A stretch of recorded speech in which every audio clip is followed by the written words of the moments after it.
The whispers started the moment. Eliza Vaughn turned 16 and reached for a second helping of her mother's apple pie at the church social.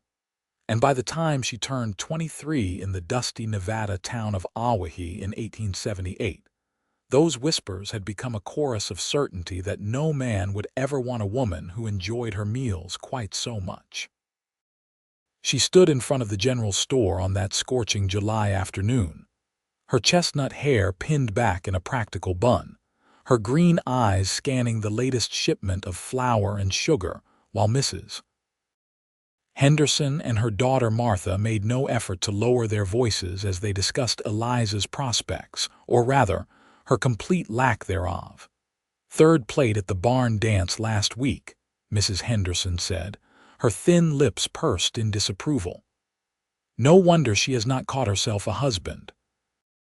Men want delicate women who pick at their food like little birds, not someone who eats like a ranch hand after roundup." Eliza's cheeks burned, but she kept her chin high and continued examining the goods on the shelves. She had heard it all before. Every unmarried woman in Awahi had found a husband by her age except for her, and everyone had their theories about why. Too tall, too outspoken, too fond of her mother's cooking. Too much of everything and not enough of whatever mysterious quality made a woman marriageable in this harsh desert town, where water was scarce and judgments were plentiful.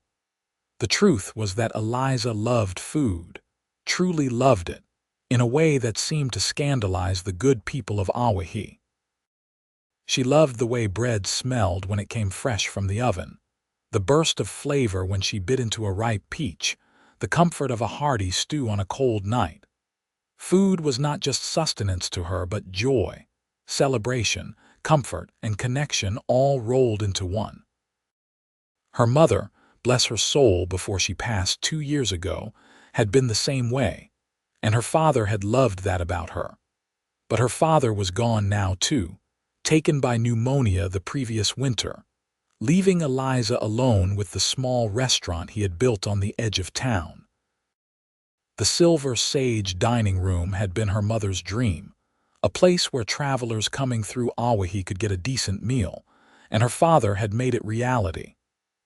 Now it was Eliza's responsibility, her livelihood, and her greatest source of both pride and shame.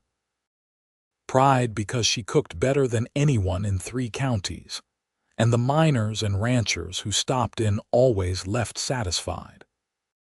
Shame because every time she served a meal, every time she tested a new recipe and inevitably ate her fill to make sure it was just right, she could feel the town's judgment weighing on her like a wool coat in summer. She paid for her supplies and loaded them into her wagon, ignoring the continued whispers. The afternoon sun beat down mercilessly as she drove the short distance back to the restaurant, the wooden wheels kicking up clouds of dust on the unpaved road. Awahi sat in a valley between barren hills, a silver mining town that had sprung up a decade earlier when someone struck a decent vein. The boom had settled into something more sustainable now, with about 300 permanent residents and a steady stream of travelers passing through on their way to California, or coming back from it with empty pockets and broken dreams. The Silver Sage was a simple wooden building with a covered porch and 6 tables inside. Eliza's living quarters were in the back, just a bedroom and a small sitting area, but it was enough. She unloaded her supplies and began preparing for the evening service. Tuesday nights were usually quiet, but she liked to be ready for whoever might come through. She was rolling out dough for biscuits when she heard the sound of horses outside, more than one. Through the window, she saw 3 men dismounting, their clothes dusty from travel. Cowboys by the look of them, probably moving cattle through to one of the bigger ranches north of town. The tallest one caught her attention immediately, not just because of his height, but because of the way he moved, confident but not cocky, purposeful but unhurried. He was the first through the door, removing his hat to reveal dark hair that needed a trim and eyes the color of the sky just before a storm rolled in. His face was tanned and weathered in a way that spoke of years spent outdoors, with lines around his eyes that suggested he smiled often.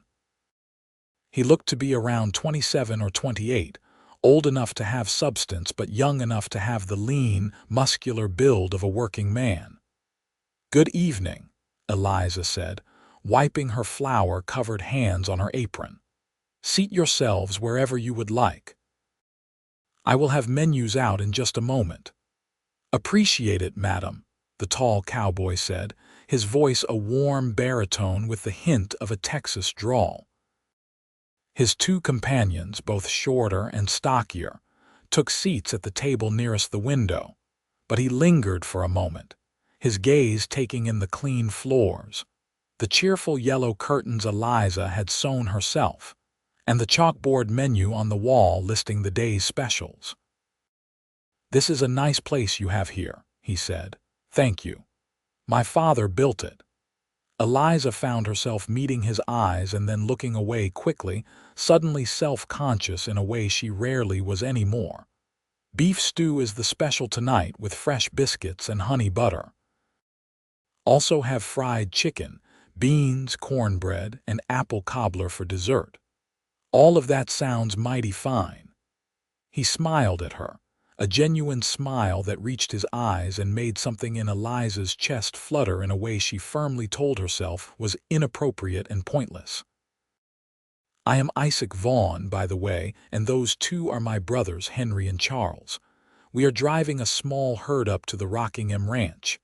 Eliza froze. "Your name is Vaughn?" "Yes, madam. Funny enough, I noticed the sign outside says this place is owned by E. Vaughn. Any relation, or is it just one of those coincidences?" "Eliza Vaughn," she said slowly.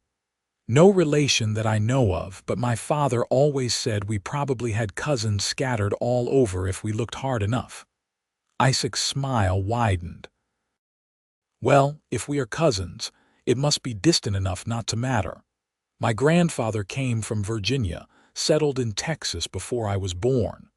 Mine came from Maryland, settled here in Nevada after trying his luck in California." Eliza felt herself relaxing slightly. There was something about Isaac Vaughn that made her want to keep talking to him, which was dangerous. Men did not linger around her, not anymore. They came in, ate their meals, paid, and left, and that was exactly what she should expect from Isaac and his brothers. "I will get your meals started," she said quickly, retreating to the kitchen before she could do something foolish like actually believe he might be interested in more than just her cooking.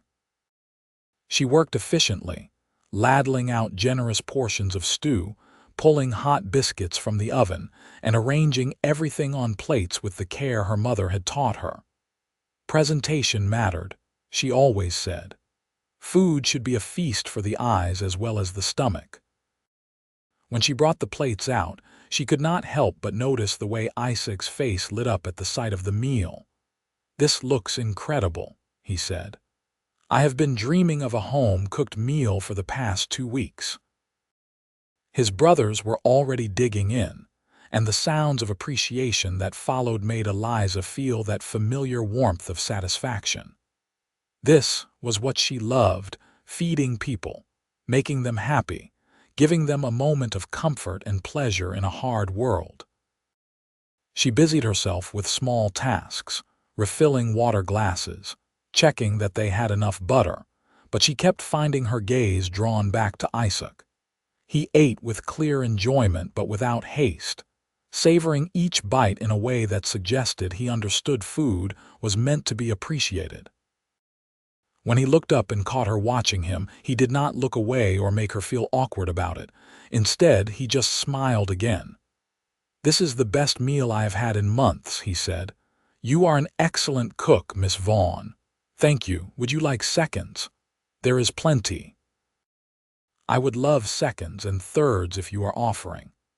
He said it without shame or hesitation, and something about that simple statement made Eliza's heart skip. A good meal should not be rushed or rationed. It should be enjoyed fully. She brought him another plate, then another after that, and watched in amazement as he ate with the same appreciation through all 3 helpings. His brothers finished their single plates and leaned back in their chairs, content, but Isaac kept going, and when he finally set down his fork, he looked completely satisfied but not overstuffed or uncomfortable. "That was perfect," he said. "What about that apple cobbler you mentioned?" Eliza laughed, actually laughed, something she had not done in a customer's presence in longer than she could remember. Coming right up, she brought out 3 generous servings of cobbler, the apples tender and sweet with cinnamon, the crust golden and flaky. Isaac took the first bite and actually closed his eyes for a moment. "That is amazing. Did you make this?" "I make everything here." "Then you are not just an excellent cook, you are an artist." He took another bite, then looked at her thoughtfully. "Do you eat this well every day, or is this just for the customers?" It was an odd question, and Eliza felt herself tensing, waiting for the judgment to follow. "I eat what I cook," she said carefully. "Good. Food this good should be enjoyed by the person who made it. Seems like a crime to spend all day cooking and then not get to taste the results." He finished his cobbler and then said, "Would it be terribly rude to ask for a second helping of this too?" "Not at all." Eliza brought him another serving and then, in a moment of boldness she could not quite explain, she cut a small slice for herself and sat down at the empty table next to theirs.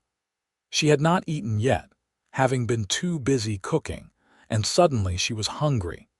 Isaac noticed immediately. "Please, join us properly. No sense sitting at a separate table." His brothers had already relaxed into the kind of after-meal contentment that made men drowsy, but Isaac was still alert, still engaged. Eliza hesitated for only a moment before moving to their table. This was her restaurant. She could sit where she wanted. She took a bite of the cobbler and felt the familiar pleasure of a dish well made. "How long have you been running this place on your own?" Isaac asked. "About 1.5 years since my father passed. My mother died 2 years before that." "I am sorry." "That must be difficult." "It is, but this place keeps me busy, keeps me connected to them in a way. My mother loved to cook and my father loved to feed people. This was their dream and now it is mine too. It is a good dream." Isaac pushed his empty plate aside and leaned back slightly, his eyes never leaving her face. "Takes courage to run a business on your own, especially for a woman in a town like this." "The town has its opinions about me," Eliza said, not sure why she was being so honest with a stranger. Maybe it was because he was a stranger, someone passing through who would be gone tomorrow and could not hurt her with judgments that would last. "But they keep coming to eat, so I suppose that is what matters." "What kind of opinions?" Isaac's voice had taken on a slightly sharper edge. Eliza shrugged, aiming for casual and probably missing by a mile. "The usual.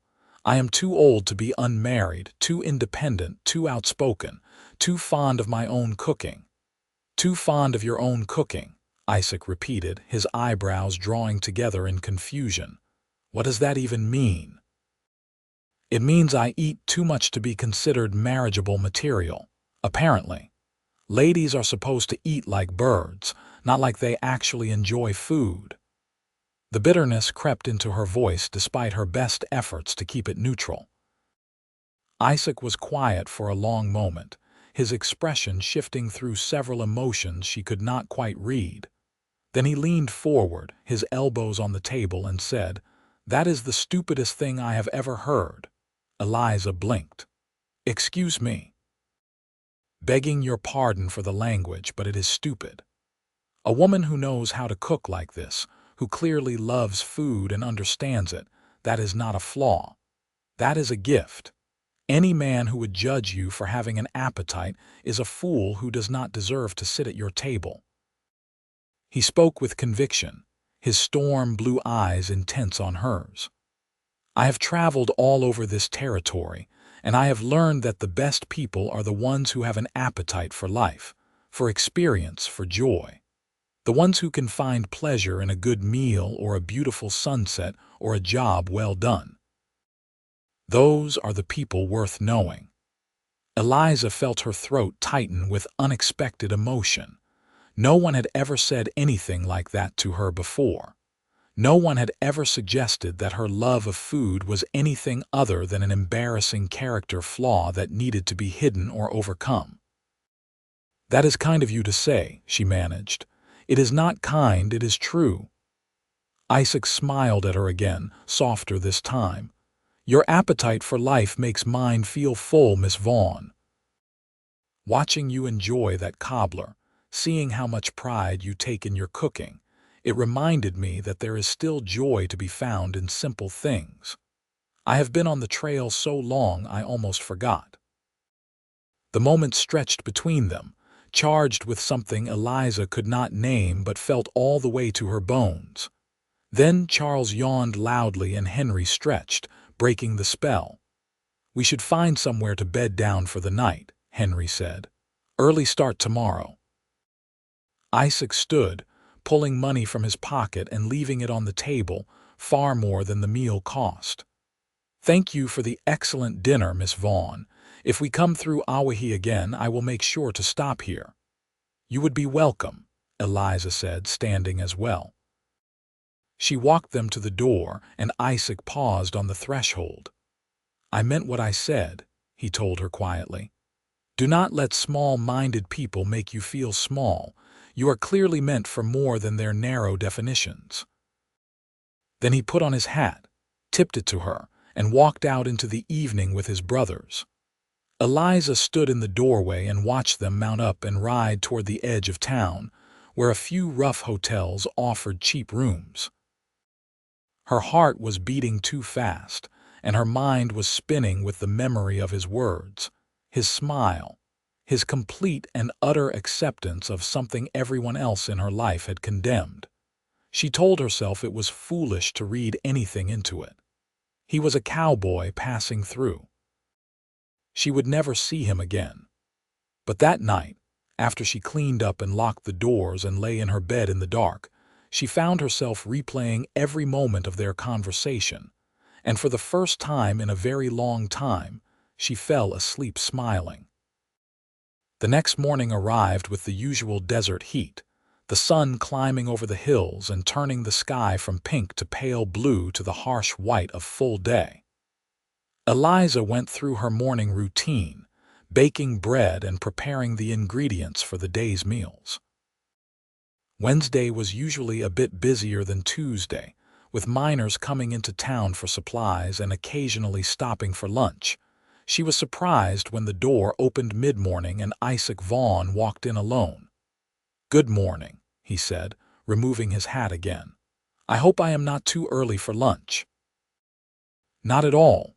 Eliza felt that flutter in her chest again, more pronounced this time. "I thought you would be on the trail by now. My brothers took the herd ahead. I told them I would catch up this evening." He took a seat at the same table as the night before, and there was something in the deliberate way he did it that made Eliza think this visit was not just about food. "I was hoping we could talk a bit more." "About what?" Eliza wiped her hands on her apron, suddenly nervous. "About you, mostly." "About this place. About whatever you would like to talk about." He smiled at her, and it was so open and genuine that some of her nervousness faded. "I realize this might seem forward, but I do not pass through Awahi often, and I figure if I do not take the chance now, I might regret it later." "The chance for what?" "To get to know you better." He said it simply, like it was the most natural thing in the world, like she was someone worth knowing. "I liked talking to you last night. I liked the way you light up when you talk about food, and I liked that you were not afraid to sit down and enjoy your own cooking. I would like to know more about you, if you would let me." Eliza's first instinct was to refuse, to protect herself from the inevitable disappointment when he realized she was exactly what the town said she was. but something in his eyes stopped her. He was not looking at her with pity or curiosity, or the kind of predatory interest some men had shown when they thought a desperate spinster might be easy prey. He was looking at her with genuine interest, like she was a mystery he wanted to solve or a story he wanted to hear. "I suppose I could make us some lunch," she said slowly, "and we could talk while we eat." "That sounds perfect." She prepared a simple meal, sandwiches made with the fresh bread and roasted beef left from the previous day, along with pickled vegetables and a cold cucumber salad. She made 2 plates without thinking about it, generous portions on both, and brought them to the table. This time she sat down across from him without hesitation. "Tell me about yourself," she said, turning the tables. "Where are you from? Where are you going? What do you want out of life?" Isaac laughed. "Starting with the easy questions, I see." He took a bite of his sandwich, chewed thoughtfully, then began. "I was born in Texas, near San Antonio. My father was a rancher, not a big operation but enough to support the family. I have 3 brothers, you met 2 of them. The youngest, Daniel, is back home helping our father. Our mother passed when I was 15. "I am sorry," Eliza said softly. "Thank you. It was a long time ago, but I still miss her." He took another bite, and Eliza found herself eating as well, the nervousness fading into something more comfortable. "Anyway, I left Texas 5 years ago, wanted to see more of the country, find my own way instead of just following in my father's footsteps. Henry and Charles came with me, and we have been hiring on as ranch hands, doing cattle drives, whatever work we can find. Eventually I want to have my own spread, nothing huge, just enough land to run some cattle and maybe grow some crops, a place to build a life." "That sounds nice," Eliza said. "Stability, roots." "Exactly. I have enjoyed the traveling, but I am ready to settle down now, just need to find the right place." He looked around the restaurant again. "What about you? Do you want to keep running this place forever, or do you have other dreams?" It was a question no one had ever asked her before.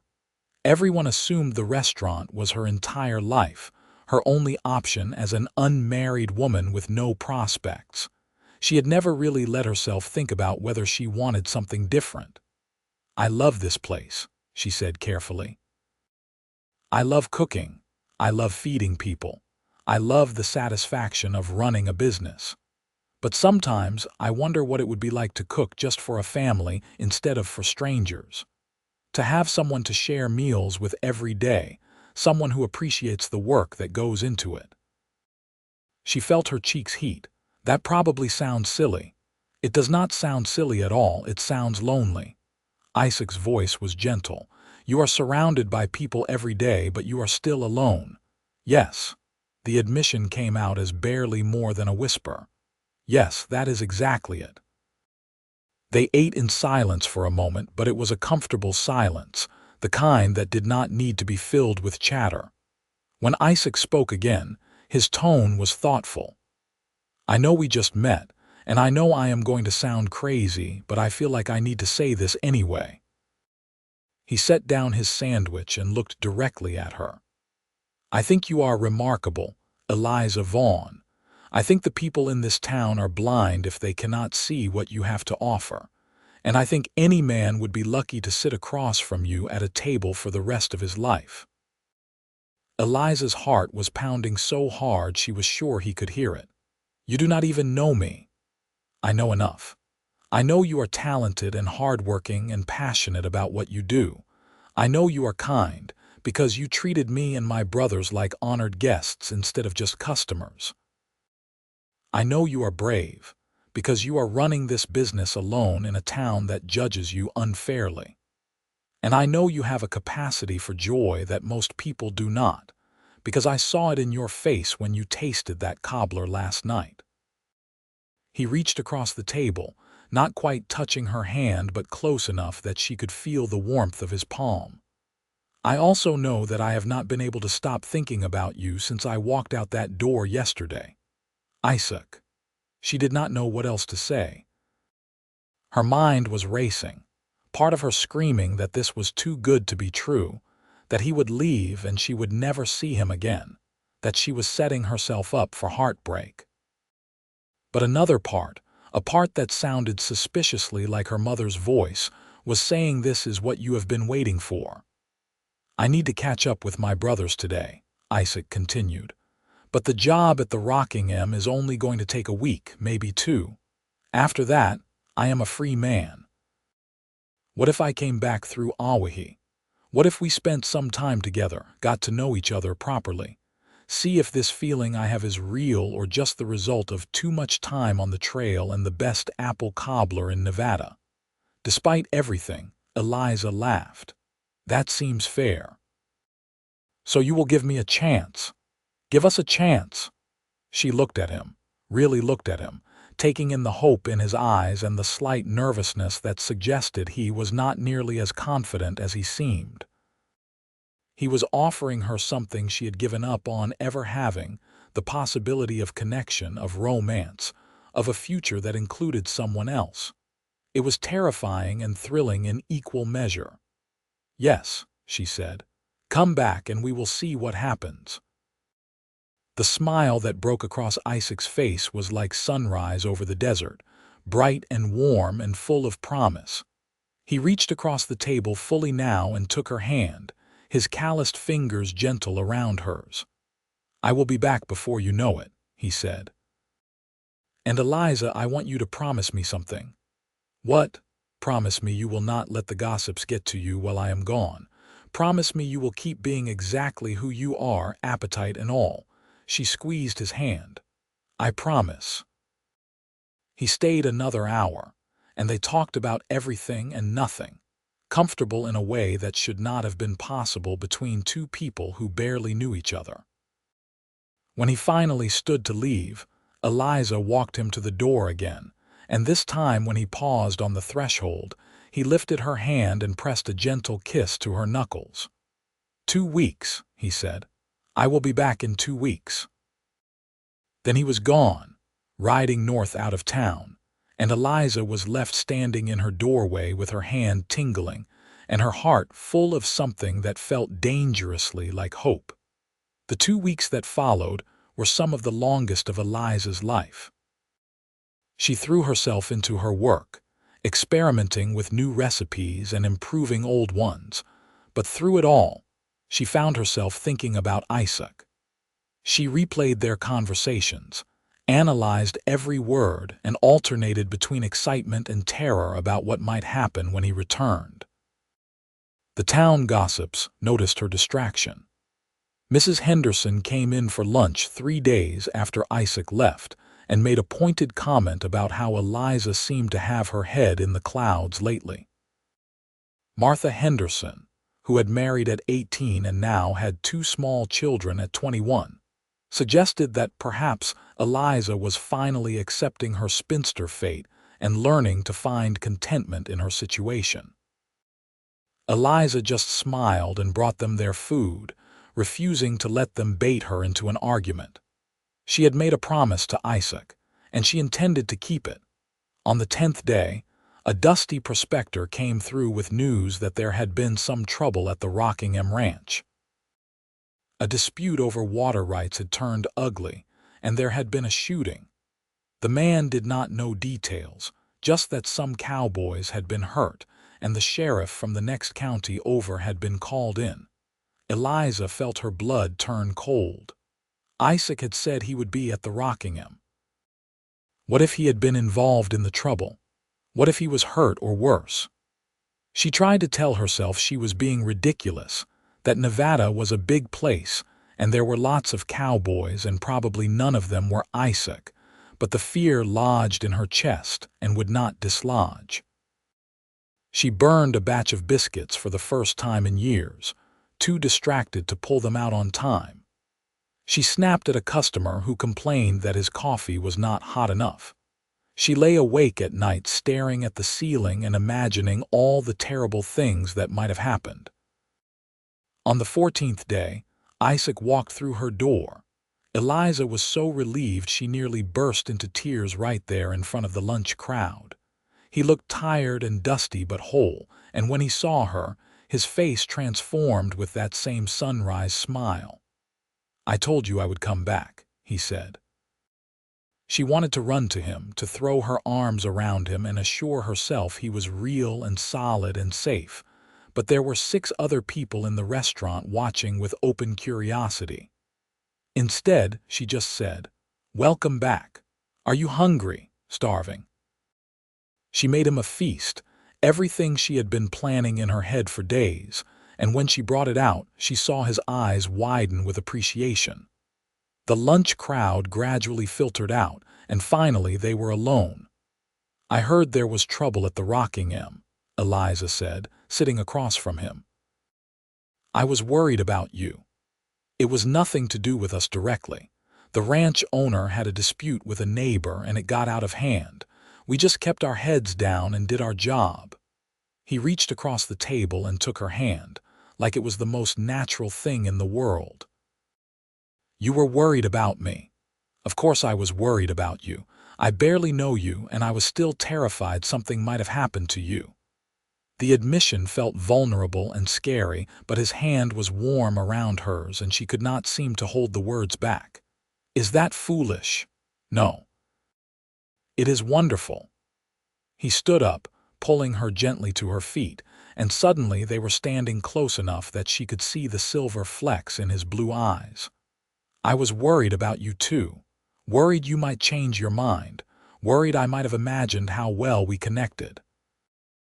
Worried that I was building this up in my head into something it could not possibly live up to in reality. And now that you are here, now that I am here, I know I was not imagining anything. Eliza, these past 2 weeks, you were all I could think about. I talked about you so much my brothers threatened to gag me. I compared every meal to yours and found them all lacking. I lay awake at night planning all the things I wanted to say to you when I got back." He lifted his free hand and gently brushed a strand of hair back from her face. "I think I am falling in love with you, and I know that is crazy because we just met, but I do not know how else to explain what I am feeling." Eliza could barely breathe. "I think I am falling in love with you too. And you are right. It is crazy, but it also feels like the most sane thing that has ever happened to me." Isaac smiled, that beautiful sunrise smile, and then he leaned down and kissed her. It was gentle and sweet and perfect, and when they finally pulled apart, Eliza felt like the world had shifted on its axis. Everything was different now. Everything was possible. "I want to court you properly," Isaac said. "I want to take you to dinner, even though you are the best cook in Nevada, so it seems pointless. I want to walk with you in the evening when the heat breaks. I want to introduce you to my brothers as the woman I intend to marry. I want to build a life with you, Eliza. Here in Awahi or somewhere else if you would prefer, but together. What do you say?" "I say yes," Eliza said, and then she kissed him again, pouring all her hope and joy and relief into it. They spent the rest of the afternoon together, talking and planning and dreaming. Isaac told her about the Rockingham job, about his brother's reactions when he announced he was going back to Awahi to court the restaurant owner, about his plans to find work nearby so he could stay close while they got to know each other better. Eliza told him about the lonely 2 weeks, about her fear when she heard about the shooting, about how she had burned the biscuits and snapped at a customer because she had been so distracted worrying about him. He listened to everything, his hand never leaving hers, his eyes full of warmth and understanding. When the dinner crowd started to arrive, Isaac reluctantly stood to leave. "I need to find a room and get cleaned up.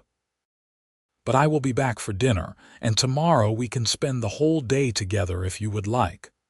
"I would like that very much." He kissed her once more, quick and sweet, and then left. Eliza floated through the dinner service in a daze, barely registering the curious looks from the customers who had seen them together. She did not care what they thought anymore. Isaac thought she was remarkable, and that was all that mattered. The next few weeks were a revelation. Isaac found work at a ranch just outside of town, close enough that he could ride in every evening to see Eliza. They fell into a routine quickly. He would arrive around closing time and help her clean up, and then they would sit together and share a late meal, talking about their days and their dreams and everything in between. He met the people of Awahi, and where Eliza had always felt judged, Isaac simply charmed everyone he encountered. He was friendly but not obsequious, confident but not arrogant, and he made it very clear to anyone who would listen that he thought Eliza Vaughn was the most remarkable woman in Nevada. Mrs. Henderson tried once to make a cutting remark about Eliza's appetite within Isaac's hearing. He just smiled at the older woman and said, "I love a woman who enjoys her food, shows she has a zest for life. My mother always said never trust someone who does not appreciate a good meal." Mrs. Henderson had harumphed and walked away, but she never made another comment in Isaac's presence, and gradually the gossip began to die down.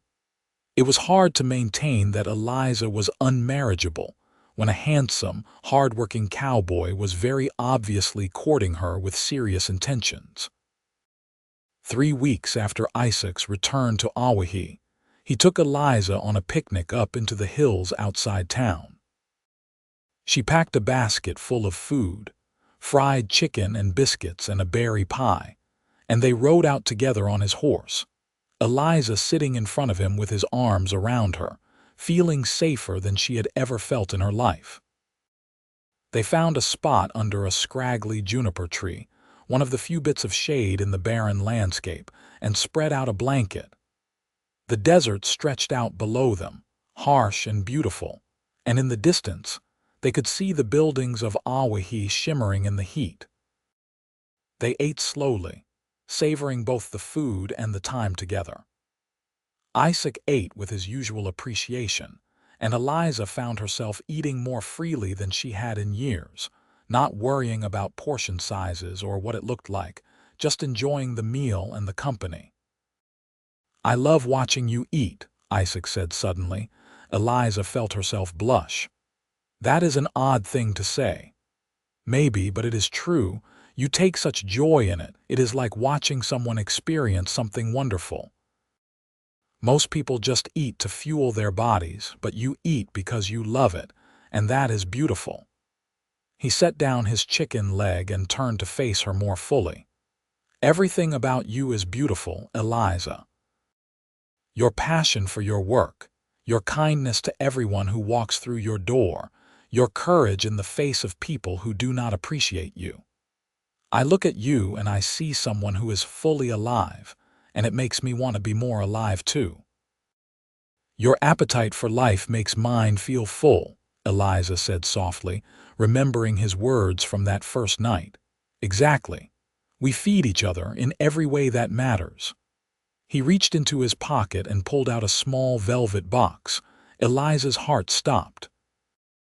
"I know we have not been courting long, but I also know with absolute certainty that I want to spend the rest of my life with you. I have never been more sure of anything. Eliza Vaughn, will you marry me?"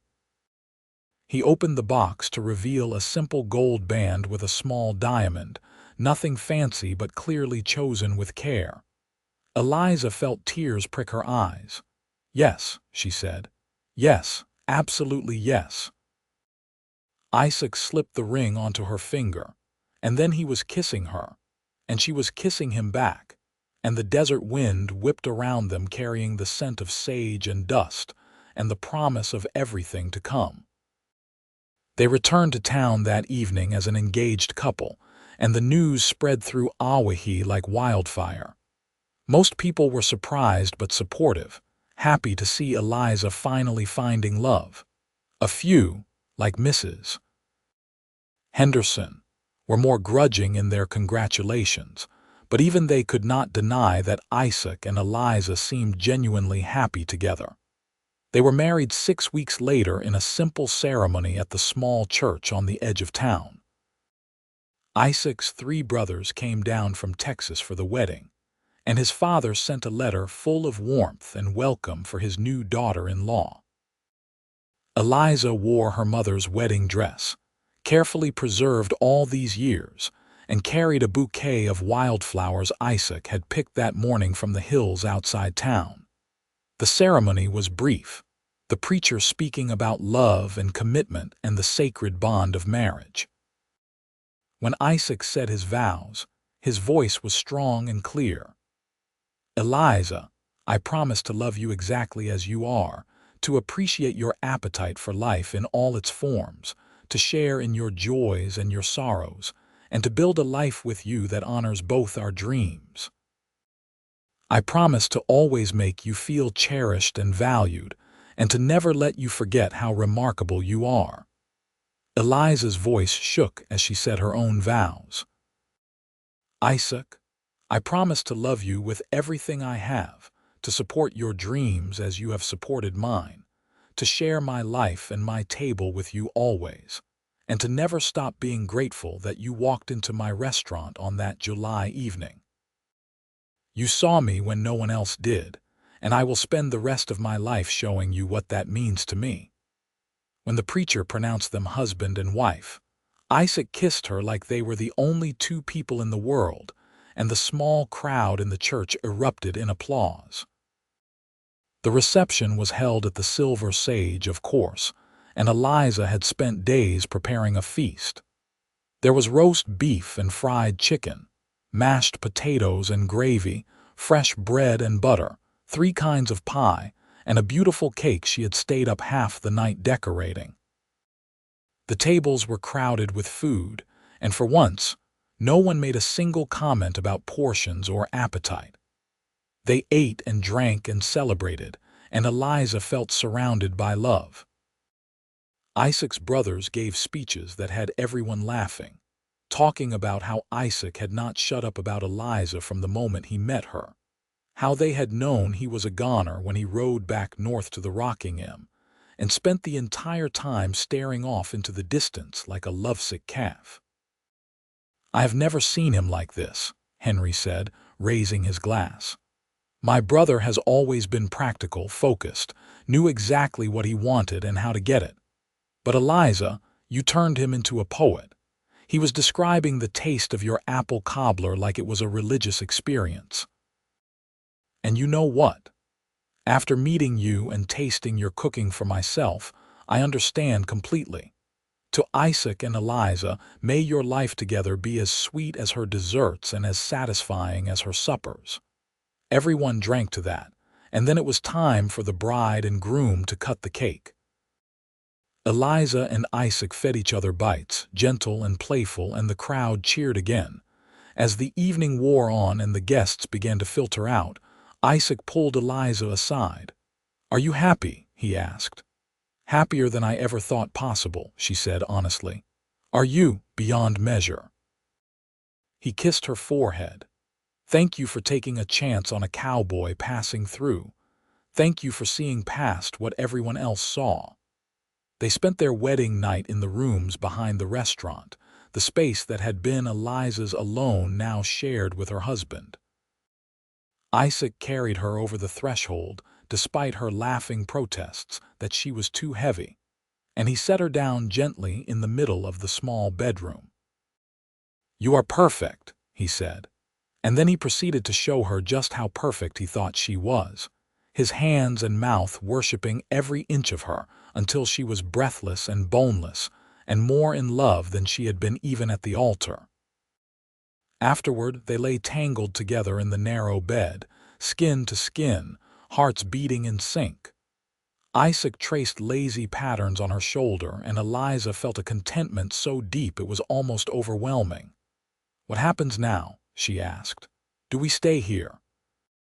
Do you want your own ranch like you talked about?" "I have been thinking about that," Isaac said. "What if we did both? What if we kept the restaurant but also bought some land outside town where we could run a few cattle? I could work the ranch during the day, and in the evenings, We could run the restaurant together. Eventually, maybe we could even expand, offer more services to travelers. It would not be easy, but I think we could make it work. I love that idea. Eliza tilted her head to look up at him. A ranch and a restaurant, the best of both worlds. That is what I thought. Plus, when we have children, they will have the ranch to run around on and the restaurant to learn the value of hard work and hospitality. Children, Eliza repeated softly. She had not let herself think much about children, had assumed that door was closed to her. But now, with Isaac beside her, the idea bloomed into vivid possibility. How many children do you want? As many as you are willing to give me. I come from a big family. I like the noise and the chaos and always having someone around, but I will be happy with whatever we are blessed with. I would like that too, Eliza said. A house full of noise and love and good food. Isaac kissed the top of her head. Then that is what we will build, together. They spent the next few months settling into married life and making plans for their future. Isaac found a parcel of land about 2 miles outside Awahi, 50 acres with a creek running through it, and enough grazing for a decent-sized herd. The previous owner had given up on making it work and was willing to sell for a reasonable price. They pooled their resources, Eliza contributing the savings from the restaurant and Isaac adding the money he had earned over his years of cowboy work, and bought the land. Then began the hard work of building. They hired a few men from town to help, and over the course of several months they raised a small house, a barn and fencing for the cattle. The house was simple but well built, with a large kitchen that made Eliza's eyes light up when she first saw it. Isaac had made sure to include a big window over the sink so she could look out at the hills while she cooked, and a wide porch where they could sit in the evenings and watch the sun set over the desert. They divided their time carefully. Eliza still ran the Silver Sage 5 days a week, and Isaac helped her in the evenings after finishing his work on the ranch. On Sundays and Mondays, the restaurant was closed, and they focused entirely on building their ranch. Isaac bought a small herd of cattle, just 20 head to start, and began the work of building the operation. He had help from his brothers occasionally when they passed through the area, and slowly, the Vaughn ranch began to take shape. The town's perception of Eliza had shifted dramatically. Where once she had been the subject of pitying gossips or cruel jokes, now she was Mrs. Isaac Vaughn, successful businesswoman and rancher's wife. People treated her with respect, and while there were still a few like Mrs. Henderson who could not quite hide their surprise that Eliza had managed to land a husband, most folks seemed genuinely happy for her. What surprised Eliza most was how much happier she was, not just because of Isaac, but because she no longer felt like she had to hide or apologize for who she was. She cooked the same generous portions, she ate with the same enjoyment, but now instead of judgment, she received compliments. Instead of whispers, she received praise. It turned out that the problem had never been her appetite or her love of food. The problem had been other people's narrow-mindedness, and Isaac's presence and obvious adoration had somehow given her permission to be fully herself. 8 months after their wedding, Eliza realized she was pregnant. She waited a few weeks to be sure before telling Isaac, and when she finally did, over dinner at their ranch house, he picked her up and spun her around the kitchen despite her shrieking protests. "We are going to have a baby," he kept saying, like he could not quite believe it. "We are going to be parents." "We are," Eliza confirmed, laughing and crying at the same time. "Are you happy?" Happy does not even begin to cover it. He set her down gently, his hands immediately going to her still flat stomach. "I am terrified and thrilled and so in love with you I can barely stand it. When? Late summer, I think. Maybe August or September. Perfect. The hottest time of the year, Isaac grinned. Our child will be born tough. The pregnancy was not easy. The summer heat was oppressive, and Eliza found herself exhausted in a way she had never experienced before. But Isaac was attentive and patient, taking over more of the restaurant work and hiring a young woman named Sarah from town to help with the cooking on days when Eliza felt too sick or tired.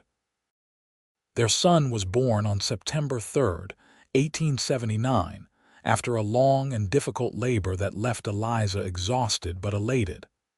Isaac held the baby with shaking hands, his eyes wet with tears as he looked down at the tiny red face.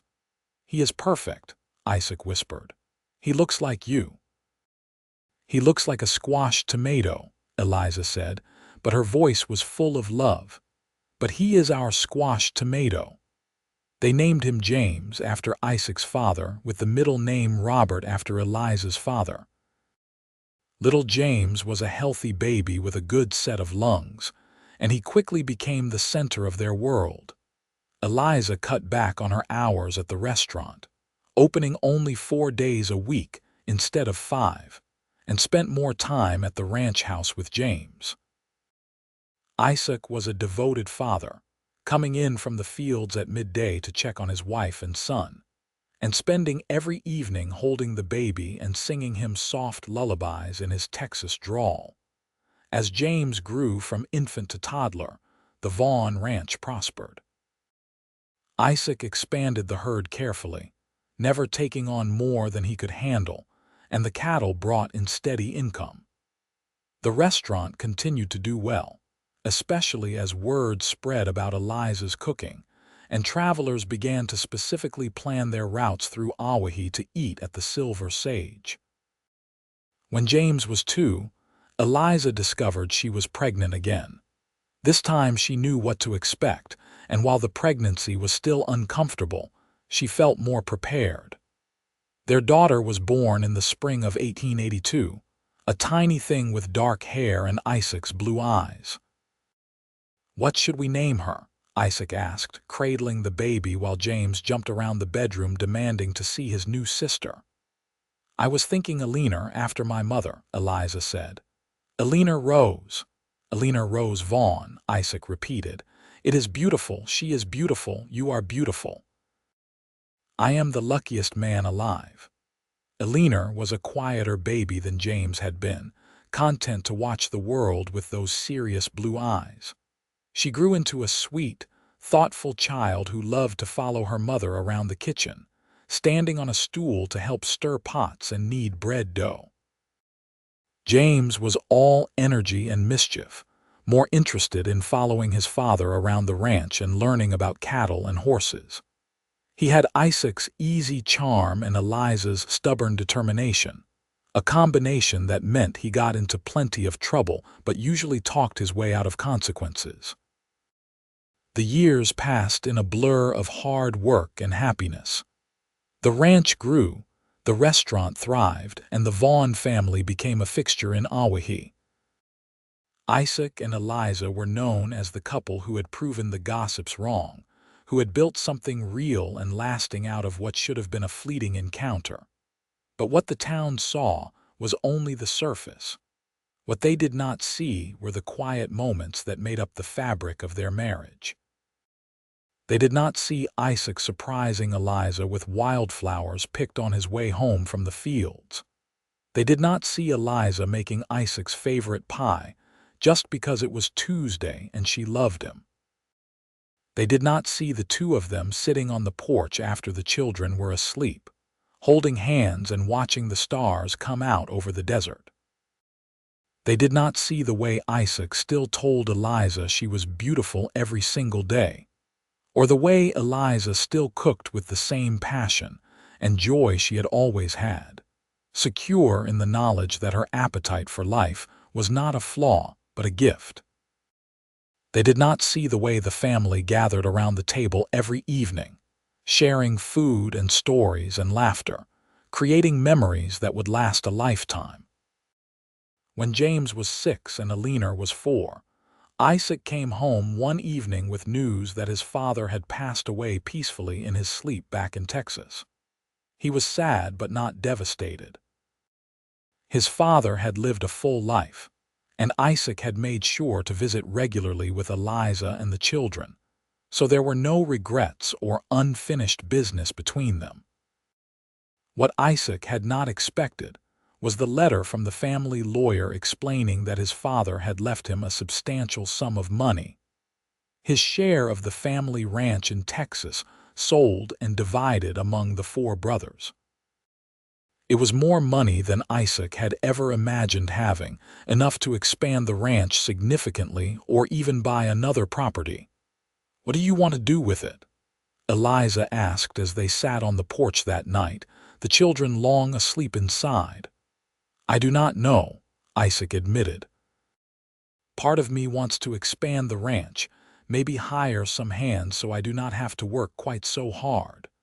But another part of me thinks we should save it, make sure James and Alina have something to start their own lives with when they are older." "We could do both," Eliza said thoughtfully. "Expand the ranch enough to be more profitable, but not so much that it becomes overwhelming. Save the rest for the children's futures. And maybe, if you wanted, we could use some of it to improve the restaurant. Add more tables, maybe build a separate building so we do not have to live behind the kitchen anymore." Isaac turned to look at her. "Would you want to move out here full-time, live at the ranch instead of in town?" "I think I would," Eliza said. "I love the restaurant, but I love this more. I love waking up next to you and seeing the sunrise over the hills. I love having space for the children to run and play. I love cooking for our family in our own kitchen. What if we kept the restaurant but hired someone to manage it day to day? I could still oversee the menu and do special events, but I would not have to be there every day. I love that idea." Isaac pulled her close. "I want you here with me. I want to spend every evening like this, with you and the children and the life we have built together." So that was what they did. They used the inheritance to build a new house on the ranch, larger than the first, with separate bedrooms for the children and a kitchen big enough for Eliza to work comfortably. They hired Sarah, who had been helping at the restaurant, to manage the Silver Sage full-time, with Eliza coming into town twice a week to plan menus and check on things. The arrangement worked beautifully. The restaurant continued to thrive under Sarah's management, and Eliza found she enjoyed the freedom of focusing more on her family and the ranch. She still cooked constantly, of course, but now it was for the people she loved most, creating elaborate meals that brought them all together around the table every evening.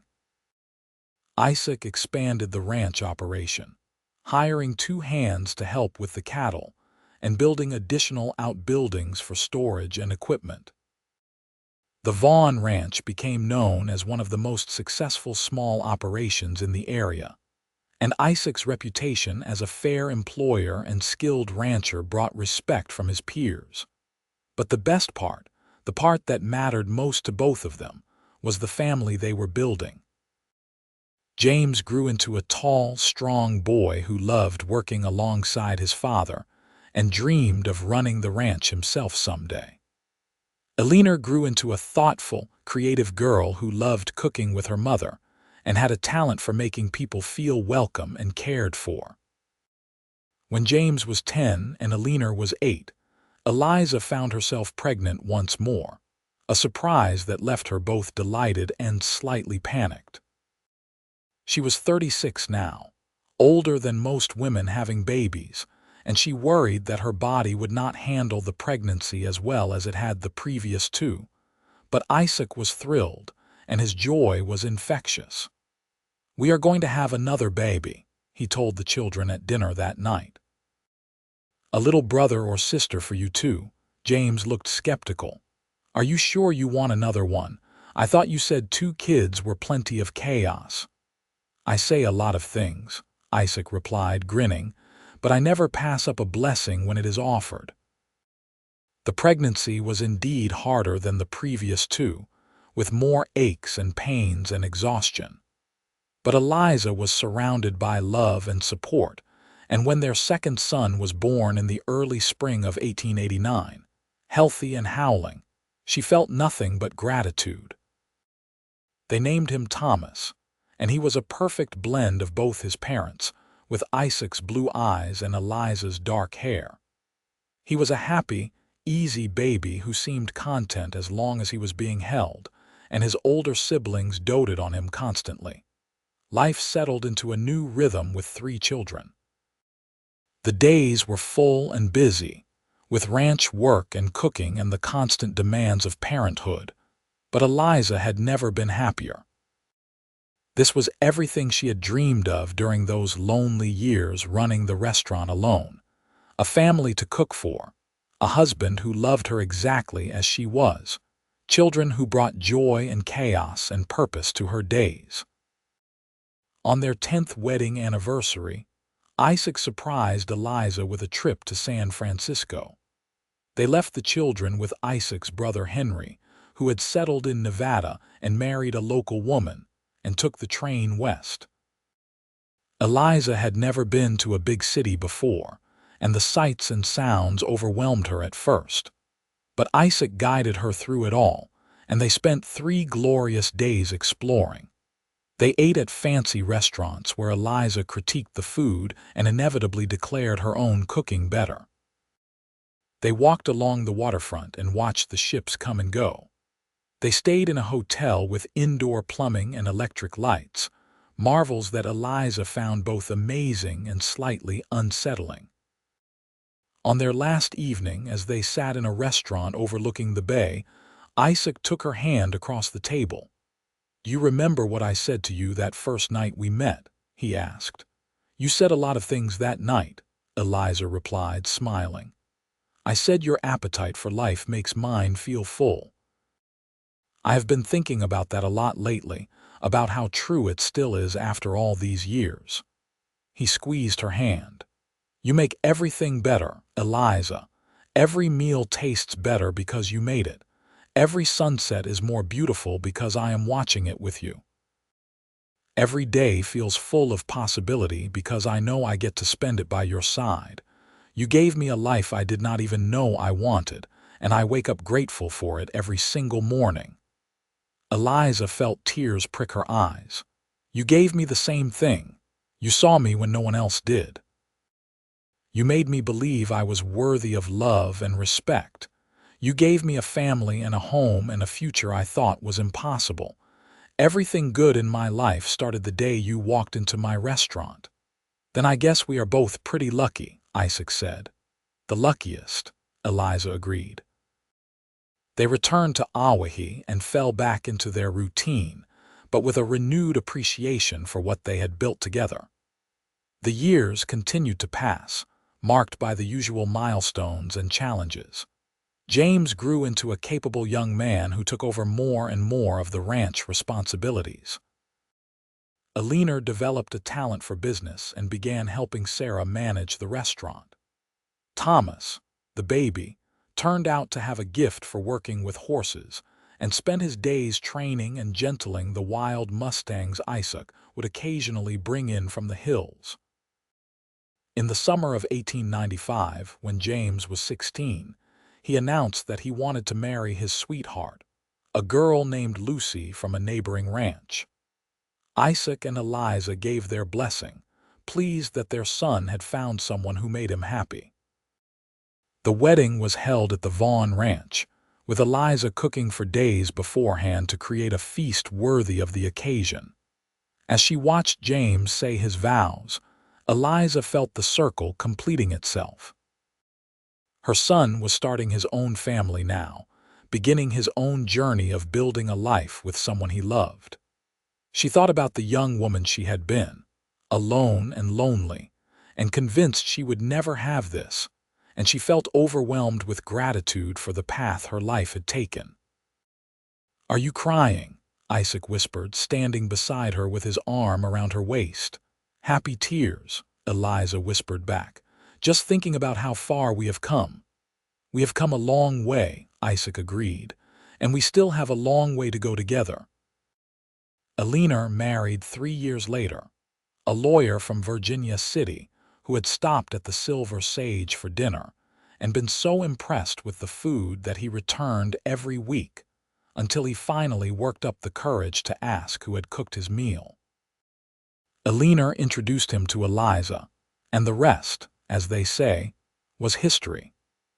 Elena and her husband moved to Virginia City but visited often, and eventually they took over full ownership of the Silver Sage, expanding it into a proper hotel with a restaurant attached.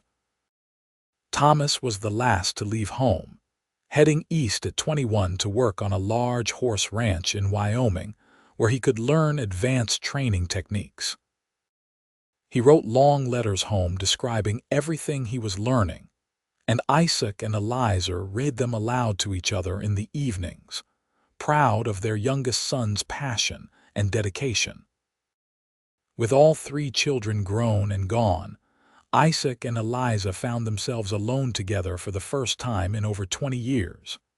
The house felt too quiet, the ranch too empty, and for a few weeks, Eliza struggled with a sense of loss and purposelessness. But Isaac helped her through it, as he had helped her through everything else. "This is not an ending," he told her one evening as they sat on the porch watching the sunset. "This is just a new chapter. We built something amazing together, and now we get to enjoy it. No more worrying about children or schedules or whether we have enough money. Just you and me and whatever we want to do with the rest of our lives." "What do you want to do?" Eliza asked. "I want to spend every day reminding you how much I love you," Isaac said simply. "I want to take more trips, see more of the country. I want to sleep late on Sundays and eat dinner at midnight if we feel like it. I want to sit right here on this porch and hold your hand and count all the ways I have been blessed. That is what I want to do." Eliza leaned her head on his shoulder. "That sounds perfect." And it was. The years that followed were some of the best of their marriage. They traveled when the mood struck them, taking trains to places they had only read about. They spent long, lazy days at the ranch, working only as much as they wanted and filling the rest of the time with reading and talking and simply being together. They hosted family gatherings when the children and grandchildren came to visit, and Eliza's kitchen came alive with the sounds of multiple generations enjoying her cooking. On their 25th wedding anniversary, their children threw them a party at the ranch. Nearly 100 people came, friends and family and people whose lives had been touched by Isaac and Eliza over the years. There were speeches and toasts, and so much food that even Eliza was impressed. James stood up to give a speech. His own children gathered around him. "My parents taught me what love looks like," he said. "Not the easy, romantic kind you see in books, but the real kind, the kind that shows up every day and does the work. They taught me that love means accepting someone exactly as they are, appetite and all." He grinned at that, and the crowd laughed because by now everyone knew the story of how Isaac and Eliza had met. "They taught me that a good marriage is built on respect and partnership and choosing each other over and over again, even when it is hard. And they taught me that the best life is one lived with passion and purpose and gratitude. I am the man I am because of them, and I will spend the rest of my life trying to build something half as beautiful as what they have built together." There was not a dry eye in the house when he finished, including Isaac and Eliza themselves. They stood together and thanked everyone for coming, for being part of their story, for celebrating with them. And then Isaac pulled Eliza into his arms and kissed her in front of everyone, a kiss that was both familiar and thrilling after a quarter-century of marriage. "I love you," he said when they finally pulled apart. "Today and always." "I love you too," Eliza said, "more than words can express." The years continued to pass, slower now but no less full of meaning. Isaac's hair turned completely gray, and Eliza's dark locks became streaked with silver. Their bodies were not as strong as they once were, and the work of running the ranch became more difficult.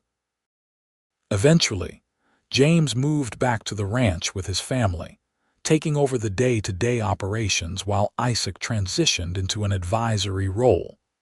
It was a good change, allowing Isaac and Eliza to slow down without giving up the life they had built. They still lived in their house on the ranch, still cooked together in the evenings, still sat on the porch watching the sunsets. But now they were surrounded by grandchildren, a whole new generation running through the fields and learning the value of hard work and family. On a warm evening in June of 1912, 34 years after they first met, Isaac and Eliza sat on their porch as usual. Isaac was 71 now, Eliza was 60, and they moved slower than they once had, but their love had only deepened with time. "Do you remember what you promised me when I proposed?" Isaac asked suddenly. Eliza thought back to that picnic in the hills so many years ago. "I promised to love you with everything I had, to support your dreams, to share my life and my table with you always, and to never stop being grateful that you walked into my restaurant that night." "Have you kept those promises?" "Every single one," Eliza said. "Have you kept yours?" "To love you exactly as you are, to appreciate your appetite for life, to share in your joys and sorrows, and to always make you feel cherished and valued," Isaac smiled. "Every single one." They sat in comfortable silence, holding hands as the sun painted the sky in shades of orange and pink and purple. The desert stretched out before them, still harsh and beautiful after all these years, and in the distance, they could hear their grandchildren laughing as they played. "I have had a good life," Isaac said quietly, "better than I ever imagined possible." "Me too," Eliza said. "All because a cowboy passing through decided to stop for dinner. All because a remarkable woman decided to give him a chance." Isaac lifted her hand and kissed it, the same gesture he had made on their first day together. "Thank you for that, Eliza. Thank you for everything." "Thank you for seeing me," Eliza replied, "for loving my appetite for life when everyone else saw it as a flaw. For making me believe I was worthy of this." "You were always worthy of this," Isaac said. "I just got lucky enough to be the one who saw it first." As the sun dipped below the horizon and the stars began to appear in the darkening sky, Isaac and Eliza sat together on their porch, surrounded by the life they had built, the family they had raised, and the love that had sustained them through 3 decades of joy and sorrow and everything in between.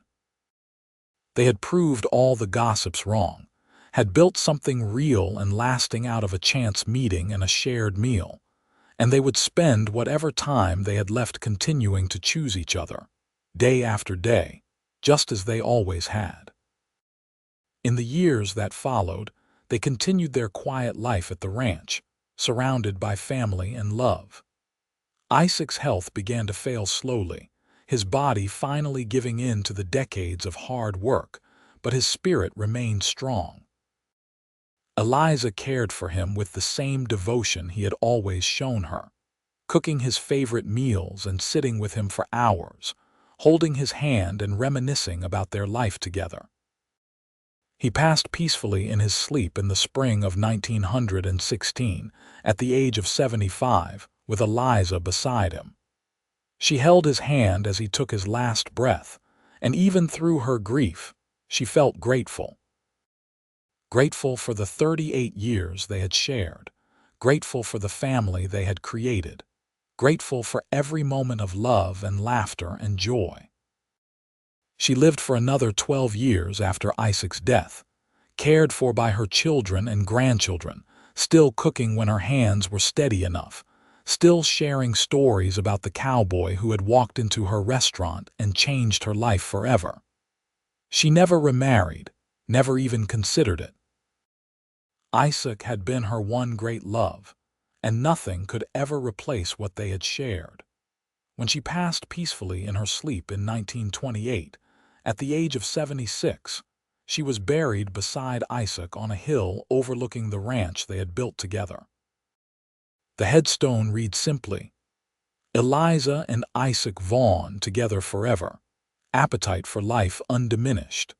Their children and grandchildren continued to run the ranch and the restaurant, carrying on the legacy of hard work and hospitality that Isaac and Eliza had established.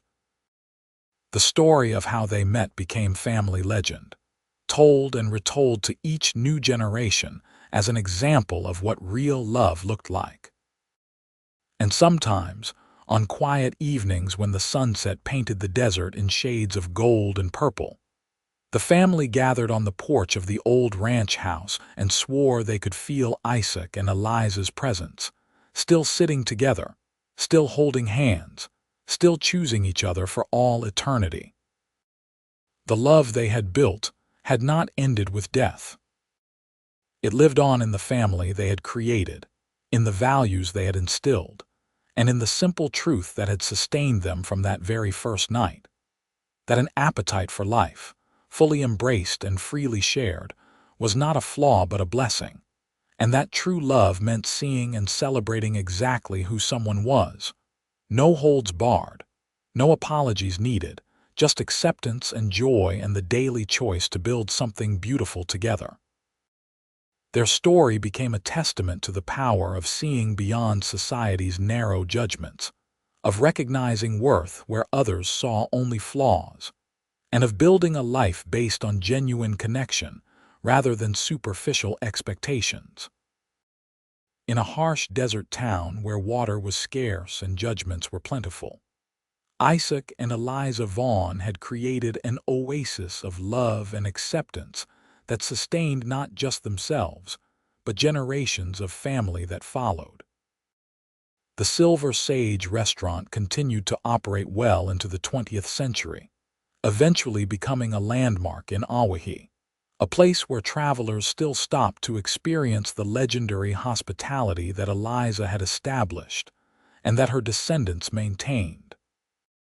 The Vaughn Ranch prospered through good times and bad, through droughts and depressions, sustained by the strong foundation Isaac and Eliza had laid.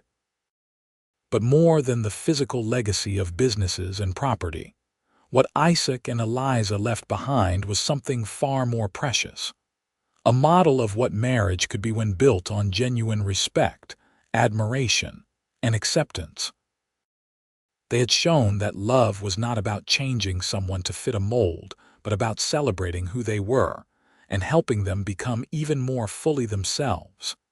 Every Vaughn who came after them knew the story.